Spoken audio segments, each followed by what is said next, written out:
Okay, here to another episode of On the Wrist from Off the Cuff. Today I have a great update for you from the brand RZE. They're a newer microbrand upstart whose founder was actually a designer from another popular microbrand, but he really just decided to kind of go out on his own and create a vision from the ground up. He was inspired by his personal Zen U1, and I think you can see some of that within the design language of all of his models. But this particular model is, I could categorize it more so in the everyday adventure watch category. So when you're looking for something that you can take on your everyday adventure, you're going to really want something that's sporty, legible, and tough. This is the Resolute 2022 and its carbon fiber dial variation. And essentially they describe this watch as an ultra durable and lightweight titanium field watch capable of taking a daily beating, and it's crafted with the Explorer in mind. And no, not the Rolex Explorer, but those folks that actually like to explore. It's actually coated in RZE's Ultra Hex technology, which prevents it from regular wear.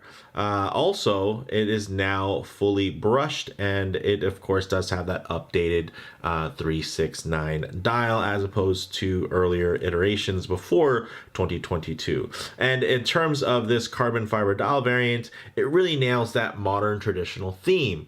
And when I say modern traditional, some of you have probably never even heard of that. But if you're within the EDC community, it's something that is, very popular, which is taking something like, an old slip joint trapper style of, let's say, knife, and recreating it modern with modern materials and modern technology, as you can kind of see here. Same thing even for pens.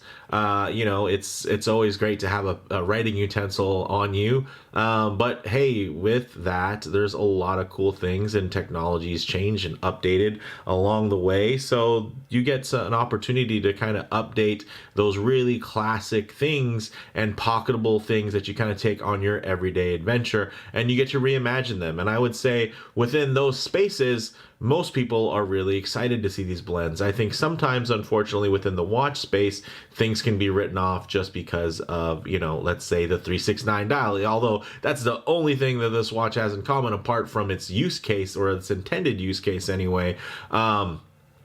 It's, some people might just say, hey, well, that's just a, Explorer remix, but it's so much more than that. And I've been rambling on so much longer than I planned to. So let's go ahead, zoom the camera out, get this piece in hand, and take a closer look. All right, so modern traditional, right? Check it out. Look at the modern makeup of everything that's here. First of all, having a pocket clip on this style. This is actually a Pena trapper. Actually, it's the Apache model, but you can see it has that DNA. It looks like a bolster, a knife, and in terms of being a slip joint, but it's not. It's actually a bolster lock, so it's essentially a frame lock, and then it has Timascus. It has a hand rubbed blade, a little bit more angular, right, with that kind of Warncliffe style. It just updates a very classic look, and without overdoing it, you still get those great kind of vibes, even the way you deploy it, being a front flipper. So it's one of those things that I can really appreciate, within other categories. Same for this pen here. Actually, this is from Big Idea Designs. This is just came in for review. And the funny thing is that RZ actually makes a watch for Big Idea Designs, and Big Idea Designs makes some pens for RZE. So keep an eye out on the channel for the full review coming up. But again, you see things like, let's say, the bolt action pin on here is actually, you can see, Timascus. So it's basically like Damascus, right, but with titanium. So then when it gets heated, you're seeing a couple of little patterns and whatnot in there. And then this is all titanium construction, bolt action there, and then all of the inner workings are actually pretty over designed, because now before you could kind of see they had an adjustable barrel, so you could fit different all types of different refills. Now that's all internally hidden. So you know, that's all new technology into kind of an old thing, right? Like instead of having a stylus, hey, actually have a really cool pen you can write down with a pad. Of course, field notes, always the way to go from that perspective. And then let's get into it here, guys.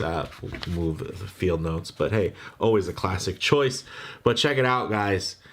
This is a looker, and again, there's more to it than it just being having a 369 on the dial. So I hope you guys can get past that, because there's so much to appreciate here. First of all, full titanium construction and all hard coated. So in terms of scratches and whatnot, it's going to not, you're not going to have any issues with that. I will say that the coating does affect the look and the finish of the watch. You can see there's a slight kind of cloudiness to it. I wouldn't say it's anything like fully opaque, but it does, I'll actually brighten the titanium up so it's not quite as dark as you would see if it was uncoated and just brushed titanium, which typically is going to look much darker. So that's something, it helps it kind of look a little bit more like steel. And then the satin finish itself does play with the light very nicely, but overall it definitely has more of a matte kind of undertone when you are looking at it, which is great because you don't want it to be hyper reflective, especially considering how many awesome angles there are on this watch case. Now when we get into, oh, by the way, the price, $649 direct, and that is with the titanium bracelet, or you can get it without the titanium bracelet on a strap for $100 less.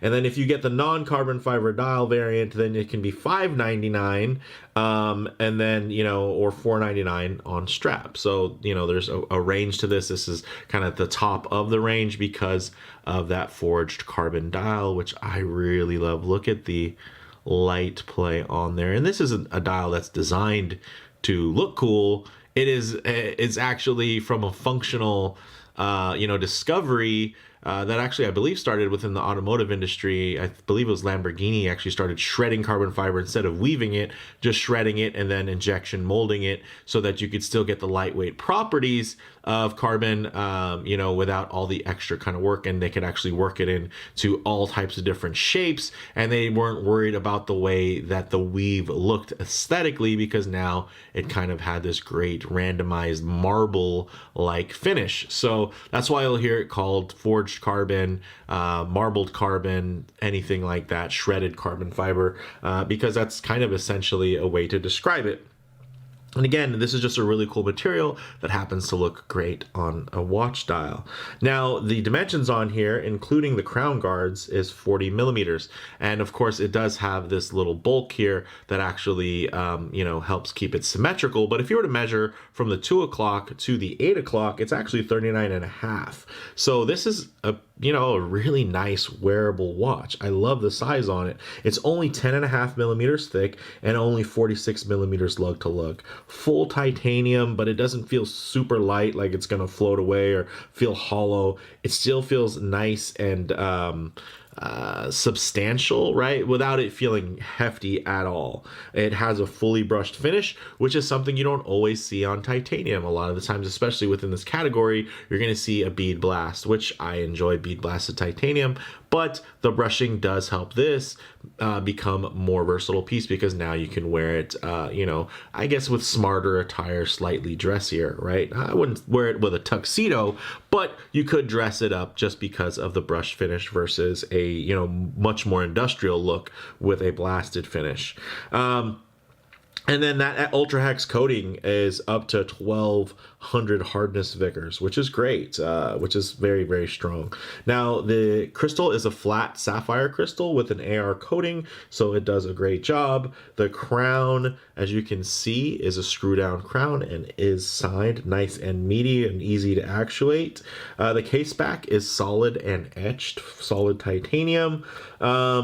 And inside there, although you can't see it, it has the Miyota 90 S5, which means that it's a no date movement, and there's also no ghost position, and it also has a 4 hertz sweep, which means it's beating at 28,000 beats per hour, or vibrations per hour, which is definitely quite desirable. Look how smooth, especially with that longer seconds hand. You're really getting to appreciate that beautiful smooth sweep.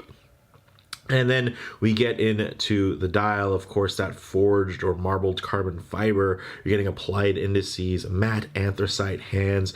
Again, no date, so supreme, legibility and balance on this dial. Nice and symmetrical. Everything feels very, again, balanced. And then you get, of course, very nice Lume here, a Swiss Superluminova that does glow green, a very interesting hue of green as well. So I'm looking forward to sharing that with you guys. And it has 100 meters of water resistance thanks to the screw down crown, as well as the Viton gaskets that it's using, so up to 10 atmospheres, which is great and all you'd ever need for something like this.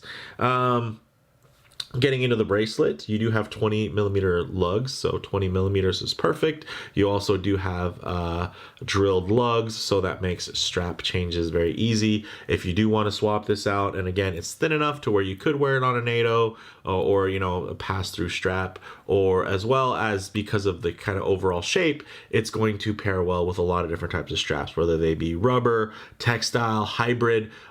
This definitely has a look that can go really well. And then again, because you are getting the brushed finish, means that, hey, you can match it easier to different types of straps because they're hardware. It's kind of harder to find hardware, one, that's titanium, and then two, that is going to be bead blasted. So having this just makes it a lot easier to pair. But I will say this H-link bracelet's great. It's all solid. It actually does have screw links as well, even though they are quite small. They definitely do the job. It has a beautiful taper from 20 millimeters down to 16 to this milled flip lock clasp with manual micro adjust holes. And it just does the job, guys. This thing is sweet. So let's actually get this piece on the wrist and see how it wears. Okay, guys, as you can see on my 7.5-inch wrist, this wears really, really well. Look at how slender that is. It just lays fantastic. It has great angles. I mean, I'm talking, stealth fighter, Nighthawk vibes. Check that. Just the angles. Very nice. Maybe something more modern, maybe like an F-22 Raptor. This thing just is very, very cool, and I do really enjoy that. Of course, a little closer to the camera, you're going to get some lens distortion, so what I'll do is I'll leave my wrist down here and I'll tighten up the shot so you guys can get an idea of what this is going to look like in just a bit of a truer aspect ratio. And you can see that it is nicely centered, not oversized at all, but it does have a lot of wrist presence because that dial, although quite balanced, still is pretty open and spacious, but again, it's just the use of that space. So it does still have quite a punch when it comes to that wrist presence. Okay, let's make sure it stays in focus, and check that out. Oh man, look at how thin that wears. I really do like that. Look at the way the light just rolls off that satin. It just gives you such a really cool kind of machine-like finish. Again, just the angles, and even the kind of sheen to it just makes me think a little bit of RoboCop for some reason. But yeah, there's just something that's very mechanical and cool about this piece, and I really do like that. So let's go ahead now and bring it out here again, and what we'll do is we'll get it off the wrist and get into some Lume shots, low light transition, and closing thoughts. All right, let's go ahead and hit the lights here. Check it out. Really nice, almost like a pale green. It glows really well. I would say that it's almost a yellowish green, at least to my eye. I'm sure the camera could be doing some adjustments, making it maybe look a little bit bluer or greener. But on my end, I will say it's such a pale green that it almost appears yellow. So like almost like a fluorescent, kind of like a highlighter. So it looks really cool. It is very different, and it definitely does the job. And look at how legible this is, even with just kind of minimal lighting here. That thing is just so legible, so readable, guys. But, you know, I like to work in these low light transition shots because you're not always going to be out in the middle of a field enjoying direct sunlight, which, you know, my studio lights do a good job of kind of recreating that optimal lighting. But, you know, it's nice to see what these, ooh, look at that dial, what these colors, textures, and finishes render like in less than optimal lighting. Because, you know, you could be coming in and out of the building, walking underneath an overhang, you know, just maybe taking a break underneath the shade of a tree, or hanging out in your favorite automobile. So even if we get into some harsh lighting situations, you can see here very high contrast where maybe it'll expose any type of defects within the production, but oh my, you can see it just actually just shows how nice this thing is. Look at how uniform the light glides over the brushing. Look at the way the dial just kind of comes to life, just flowing very organically as the light plays over it and still staying quite legible. So very, very cool here. Again, just in that minimal light right there, very dusk-like. It's just going to be rocking your world with some really great legibility and visibility.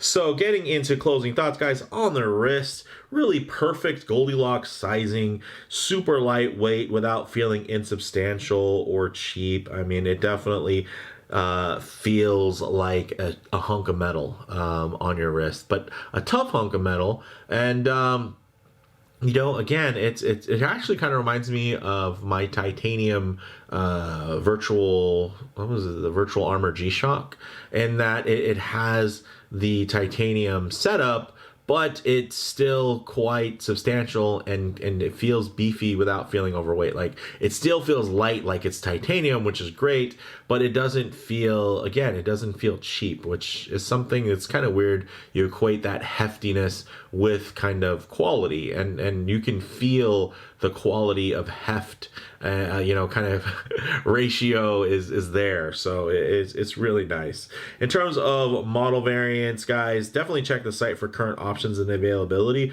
but this is kind of the expensive option. The other ones are going to be either kind of a more gradient style dial, or even, I believe, a fully lumed white dial, which is actually probably my second choice. And then in terms of comparable models, there's a lot of other titanium field watches you could get on bracelet, and then off bracelet. RZE actually even makes a really cool field watch for Big Idea Designs, which is the guys who make the pen that I kind of featured in the beginning of the video. But when we think of some of the direct competitors, there's a few out there. There's the Boulder Venture, there's the Momentum Atlas, the SWC Bunker, and all of those have been reviewed on my channel. So I think, yeah, you know, I'll probably do maybe not a comparison, not quite a death match, but definitely just kind of hey, these are some field watches you should know, especially considering how much Hamilton's charging for a full titanium field watch that doesn't even have a bracelet option.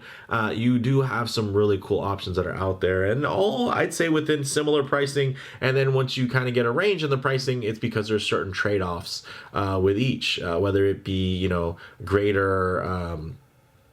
water resistance, or, you know, with a scratch resistant coating, without a scratch resistant coating. There's a lot of different variables there, so there's not really one kind of king of the hill when it comes to kind of value per money.